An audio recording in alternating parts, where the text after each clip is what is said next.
আবু দারদা রাদিয়াল্লাহু আনহু বলেন, আমি তিন জিনিস তিন জায়গায় পাইয়াছি। তার মধ্যে এক নম্বরে অধিক তৃষ্ণার্ত অবস্থায় গরমের সময় আমি পানি পান করে অধিক স্বাদ লাভ করিয়াছি। আত্মীয় স্বজন পাড়াপড়শিকে অভাবের সময় হাদিয়া তোফা সাহায্য করে আল্লাহর অনেক রহমত আর বরকত লাভ করিয়াছি। 3 নম্বরে আলেম ওলামা সাথে সম্পর্ক রেখে ইসলামিক ব্যাপারে আলাপ আলোচনা করে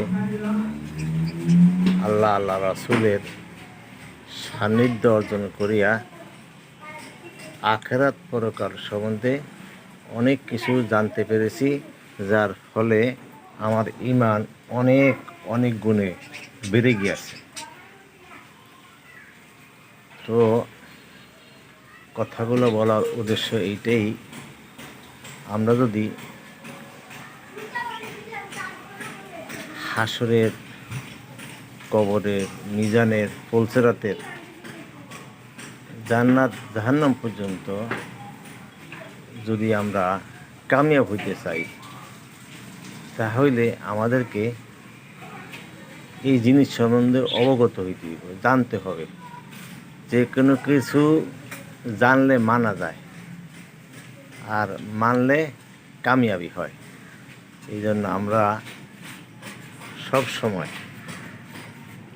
আল্লাহ পাকের এত কুদরত, এত বরত্ব হাদিসে আসছে, সারা জীবন যদি জানতে পুরা জীবন শেষ করে দিই, তারপরেও আল্লাহ পাকের কুদরত সম্বন্ধে আমাদের জানার শেষ হবে না।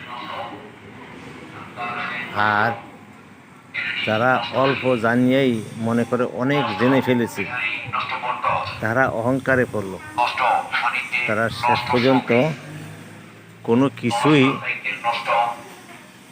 আমল করতে পারবে না। এই জন্য আমরা বেশি করে জানার চেষ্টা করব এবং বেশি আমল করার চেষ্টা করব। তাইলে আমাদের ভিতরে আল্লাহ পাকের অজানা অনেক কিছু আমলে আসবে। আর আমলদার জান্নাতে সবার আগে যাইব, আল্লাহ রাসূলের হাদিস।